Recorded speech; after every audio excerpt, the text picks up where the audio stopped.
Gera na sa GMA Prime. Hello mga kapuso!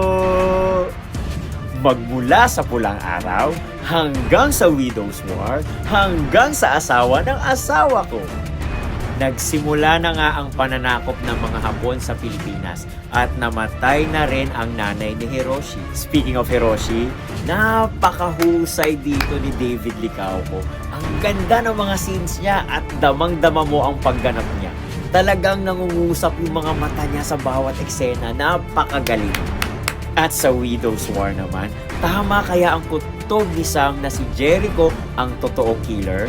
Magkakaroon na kaya ng hustisya ang pagkamatay ni Basil at Beverly?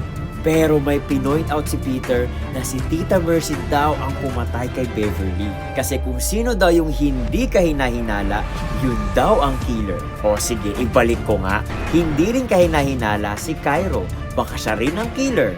Pero bakit kaya pinaalis si Nurse Angie? Ano kaya ang natuklasan niya? Gaya ng nangyari kay Delia at saka kay Donita, dahil nalaman nila na nabuntis pala si Rebecca.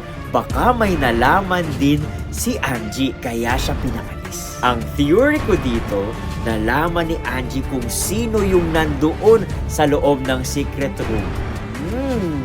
Nakapasok siya doon at nakita niya kung sino ang nandoon. Tapos biglang dumating si Aurora at nagalit siya at syempre binayaran para hindi magsalita. Ano sa tingin ninyo? Sa asawa ng asawa ko naman, ibinuwis ang buhay ni Mariposa para kay Jordan. Grabe ka, Jordan, ang tinik mo sa mga babae. At syempre, inis na inis pa rin tayo kay Shaira. Grabe si Shaira, ang galing ni Shaira bilang kontrabida. Pero guys, real talk lang ha, ang ganda ng labanan ngayon sa prime time, grabe. Pulang Araw versus Batang Quiapo, Widow's War versus Lavender Field, at Asawa ng Asawa Ko versus Pamilya Sagrado. Napakaganda ng labanan. Ito yung prime time na hinahanap ng mga Pinoy. Di kalidad at hindi pwedeng putyo-putyo rito. Dahil matatalino na rin ang mga manonood ngayon. Hindi na sila nanonood na walang kakwenta-kwentang palabas. Kaya sana magtuloy-tuloy pa ang ganitong labanan. Yung di kalibre talaga. That's all for now. I'm JR Zamora Dandoy, your Kapuso Show and Kapuso Serye Reactor.